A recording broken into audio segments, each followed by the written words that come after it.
Hello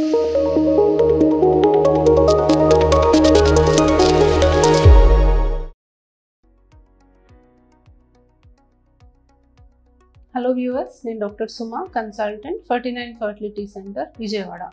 సంతానలేమి సమస్య ఎక్కువగా అవడం అనేది ఈ మధ్యకాలం చూస్తూ ఉన్నాము. అండ్ ప్రతి ఇంట్లో అట్లీస్ట్ ఒకళ్ళో ఇద్దరో ఈ సమస్యతో బాధపడుతూ దీన్ని ఎదుర్కోవడం అనేది చూస్తూ ఉన్నాం. సో ఇలాంటి సమయంలో పెళ్ళైన కొత్తలో లేడీస్కి చాలామందికి ఒక భయం అనేది ఉంటుంది. అంటే న్యాచురల్గా ట్రై చేస్తున్నాం కానీ అవుతుందా, నాకేమన్నా ప్రాబ్లం ఉంటుందా, నేనేమన్నా గమనించుకొని ప్రాబ్లం ఉండొచ్చు అని తెలుసుకోవచ్చా అనే దాని గురించి ఈరోజు డిస్కస్ చేద్దాం. సో ఏమన్నా పర్టికులర్ సైన్స్ అండ్ సిమ్టమ్స్ అనేవి ఉంటే ప్రాబ్లం ఉండొచ్చు అని మనం గమనించవచ్చు ఆడవాళ్ళలో అనే దాని గురించి డిస్కస్ చేద్దాం.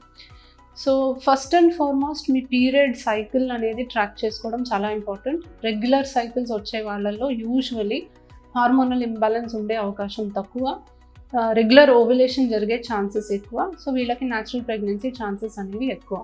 ఇర్రెగ్యులర్ సైకిల్స్ అనేది ఫస్ట్ సైన్ మీకు హార్మోనల్ ఇంబ్యాలెన్సెస్ ఉన్నాయనో లేదా మీకు ఓవ్యులేషన్ అనేది జరగట్లేదు అనే అర్థము దానికి వస్తుంది. సో ఇర్రెగ్యులర్ సైకిల్ అంటే 21 days లోపు లేదా 35 days దాటి మీకు సైకిల్ వస్తుంది, లేదా చాలా తక్కువ బ్లీడింగ్ చాలా ఎక్కువ బ్లీడింగ్ అవుతుంది. అంటే యూజువలీ 7 days వరకు బ్లీడింగ్ అవ్వచ్చు, అంతకన్నా ఎక్కువ బ్లీడింగ్ అవుతుందో, లేదా జస్ట్ వన్ డే లోపలే మనకి జస్ట్ స్పాటింగ్ కనిపిస్తుంది అన్నప్పుడు.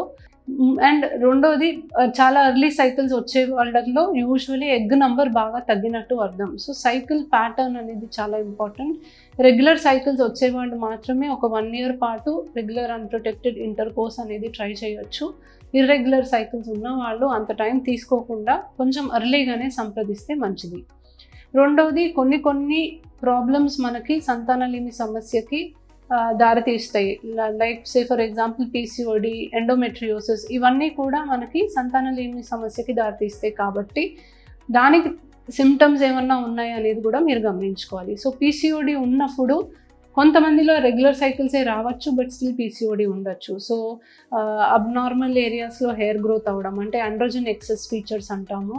సో పిగ్మెంటేషన్స్ రావడం, మొటాల్ రావడము, లైక్ అప్పర్ లిప్ మీద హెయిర్ రావడం, చెస్ట్ మీద హెయిర్ రావడం, ఇలాంటివి ఏమన్నా సిమ్టమ్స్ ఉంటే మీరు ఒకసారి టెస్టింగ్కి వస్తే మంచిది.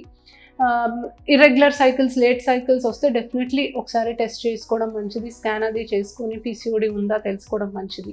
ఎండోమెట్రియోసిస్ ఉన్న వాళ్ళలో యూజువల్లీ పీరియడ్ టైంలో చాలా సివియర్ పెయిన్ వస్తుందండి. అండ్ పీరియడ్కి ముందు, పీరియడ్ అయిపోయాక కూడా పెయిన్ అనేది కంటిన్యూ అవుతుంది. హస్బెండ్ వైఫ్ కలిసినప్పుడు పెయిన్ వస్తుంది. సో ఇలాంటి సిమ్టమ్స్ ఉన్న వాళ్ళల్లో డెఫినెట్లీ మీరు ఒకసారి వచ్చి సంప్రదిస్తే మంచిది. సో సైకిల్ రెగ్యులారిటీ అండ్ ఈ సిమ్టమ్సే కాకుండా మీ ఏజ్ చాలా ఇంపార్టెంట్ ఫ్యాక్టర్.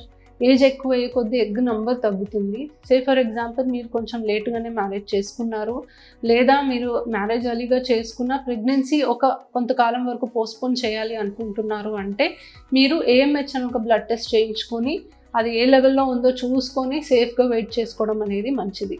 నెక్స్ట్ వస్తే ఇన్ఫెక్షన్స్ ఉన్నాయి, అంటే మీకు రెగ్యులర్గా వైట్ డిశ్చార్జ్ అవుతూ ఉంటుంది, పెరుగులాగా అవుతూ ఉంటుంది, దురదలు వస్తూ ఉన్నాయి, ఇలాంటి ఎపిసోడ్స్ ఫ్రీక్వెంట్గా వస్తున్నాయి అంటే మీకు గర్భసంచిలో కానీ ట్యూబ్స్లో కానీ ఇన్ఫెక్షన్స్ ఉండే అవకాశం ఎక్కువ ఉంటుంది. సో దీన్ని కూడా మీరు గమనించుకోవాలి, ట్రీట్మెంట్ తీసుకోవాలి, ట్యూబ్స్ ఓపెన్ ఉన్నాయా లేదా చెక్ చేసుకోవాల్సిన అవసరం ఉంది. సో రెగ్యులర్గా ఈ ప్రాబ్లమ్స్ ఏవి లేని వాళ్ళు మాత్రమే ఒక 1 year పాటు వెయిట్ చేయొచ్చు. ఇలాంటి ప్రాబ్లమ్స్ ఏవైతే నేను ఇందాక డిస్కస్ చేశాను, ఇలాంటి ప్రాబ్లమ్స్ ఏవైనా ఉంటే మీరు ఇంకొంచెం అలర్ట్గా ఉండి ఇంకొంచెం ముందే మీరు చూపించుకుంటే ఎర్లీగానే మీ ప్రాబ్లం డయాగ్నోస్ చేసి బెటర్గా సొల్యూషన్ అనేది ఫైండ్ చేయడానికి అవకాశం ఉంటుంది. Thank you.